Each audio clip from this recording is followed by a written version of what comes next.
তো আজকে ছিল ভাদ্র মাসের শেষ সংক্রান্তি। তো আমাদের ভাদ্র মাসের শেষ সংক্রান্তিতে লক্ষ্মী পুজো থাকে, এরকম কাঠাতে লক্ষ্মী পুজো ধান দিয়ে হয়।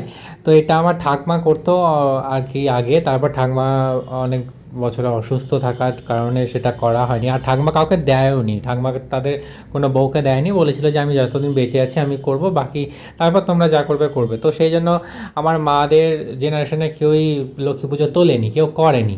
তো ঠাকমা অসুস্থ হওয়ার পরেও কেউ করেনি। তো ঠাকমা মারা গেছে 1 বছর হলো, বছর কি হলো তোমরা সবাই দেখেছো। তো আমার ইচ্ছা ছিল যে লক্ষ্মীকে নিয়ে আসার, কিন্তু ওখান থেকে কোনো কিছু পাওয়া যায়নি। তো আমরা আমাদের মতো করে একটা ছোট্ট করে লক্ষ্মী পাতলাম এবছর ভাদ্র মাসে প্রথম আর কি, মানে আমাদের জেনারেশনের প্রথম লক্ষ্মী পাতলাম আর কি। ছোট করে, যত মানে একদম ছোটোর মধ্যে ঘরোয়াভাবে বেঁধেছি একদম। যেভাবে পুজো করে বা সেরকম উপাচার বা সেইভাবে করিনি, একদম নিজেদের মতোভাবে ঘরোয়াভাবে বেঁধেছি। এই লক্ষ্মীটাকে আমরা যে আমার যে সিংহাসন লক্ষ্মী থাকবে তার পাশে রেখে দেবো, এই লক্ষ্মীটাও থাকবে আর আমাদের ঘরে লক্ষ্মী তো থাকবেই। লক্ষ্মী পুজোর সময় পুজো হবে, সেটা দেখবে তোমরা।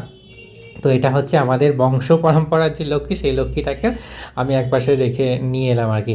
আর আজকে মিষ্টি অসুস্থ বলে মিষ্টি পুজোটা করতে পারিনি, মিষ্টি পুজো করার কথা ছিল। তো আমার খুব চাপ হয়ে গেছে দোকান সামলে এসে, তারপরে এই পুজো করা, তারপর আবার গাড়িটাকে পুজো করার ব্যাপার ছিল।